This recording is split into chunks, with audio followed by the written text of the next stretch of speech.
বিসমিল্লাহির রহমানির রহিম।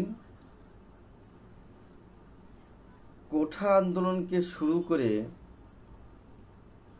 আজ বাংলাদেশে গণ অভ্যুত্থান হলো এবং এই গণ অভ্যুত্থানের মাধ্যমে আমরা দ্বিতীয় স্বাধীন বাংলাদেশ পেলাম।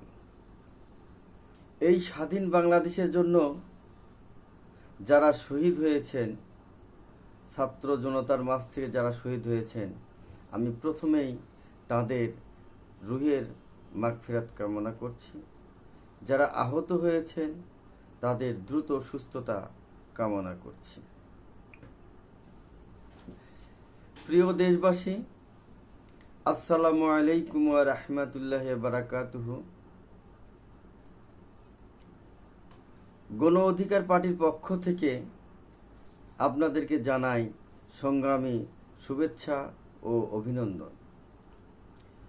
দীর্ঘদিন ধরে ছাত্রদের সাথে আমরা আন্দোলনে একাত্ম ঘোষণা করে তাদের সাথে আন্দোলন করেছি এবং ছাত্র তথা জনতার সহযোগিতায় আজ আমরা বাংলাদেশ স্বাধীন করতে পেরেছি, দুষ্কৃতি মুক্ত করতে পেরেছি। এই দেশ যে রাহুর দখলে ছিল, রাহু মুক্ত করতে পেরেছি। এই জন্যে আল্লাহ তাআলার দরবারে লাখো লাখো শুকরিয়া জ্ঞাপন করছি। ছাত্র এবং সাধারণ জনতার উদ্দেশ্যে আমি দুটি কথা বলতে চাই। অতি উৎসাহিত হয়ে আমরা কেহই সাম্প্রদায়িক এবং প্রতিহিংসায় লিপ্ত হব না, রাষ্ট্রীয় সম্পদ নষ্ট করব না এবং অন্য কেউ করতে দিব না। এভাবে আপনারা একটু সবাই সচেতন থাকবেন। আন্দোলন চলাকালীন সময় যে সমস্ত প্রশাসনিক কর্মকর্তা কর্মচারী অতি উৎসাহিত হয়ে গুলি করে আমাদের নিরীহ নিরস্ত্র আন্দোলনকারী ছাত্রদেরকে হত্যা করেছে, খুন করেছে, আপনারা তাদেরকে যে যেখানে চিনেন তাদের পরিচয় ঠিকানা আমাদের কাছে পাঠিয়ে দিবেন। আমরা আইনের মাধ্যমেই তাদের বিচারের ব্যবস্থা করব ইনশাআল্লাহ। সেই সাথে আজকের শেখ হাসিনাকে বিদেশ পালিয়ে যেতে যারা সহযোগিতা করলেন, তাকে আইনের আওতায় না এনে পালিয়ে যেতে যারা সহযোগিতা করছেন, আমরা তাদেরকেও মনে রেখেছি। ইনশাআল্লাহ তাদেরও বিচার আমরা করব আল্লাহর রহমত, এবং সেখানেও আপনাদের সহযোগিতা আমাদের প্রয়োজন। প্রিয় ছাত্রছাত্রী ভাই ও বন্ধুগণ,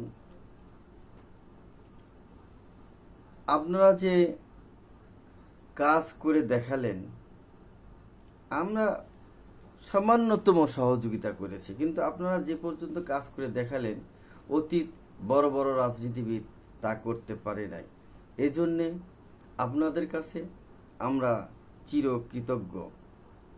আজকে আপনারা শুধু কোঠা সংস্কার নয়, আপনারা রাষ্ট্র সংস্কার করতেছেন, আমরাও সাথে আছি এবং করবেন, ভবিষ্যতে রাষ্ট্র পরিচালনাও করবেন এই আশা ব্যক্ত করছি।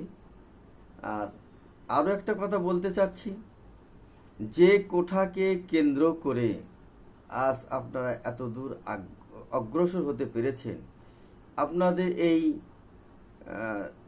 কাঙ্ক্ষিত আশা,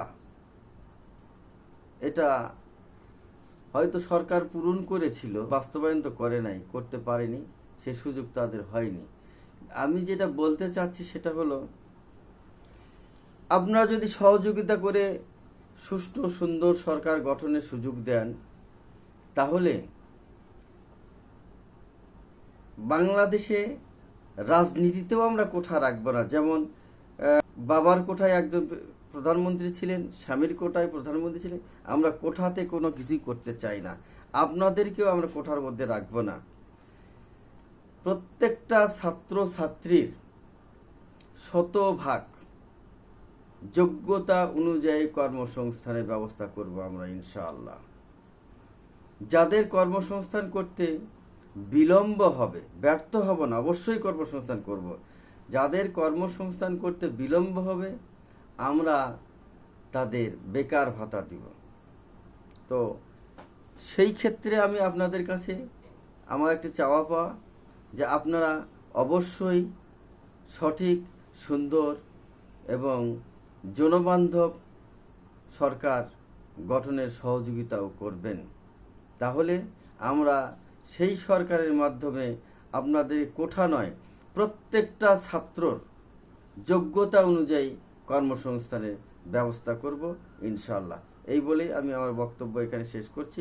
ভুল হলে ক্ষমার দৃষ্টিতে দেখবেন। আসসালামু আলাইকুম ওয়া রাহমাতুল্লাহি ওয়া বারাকাতুহু।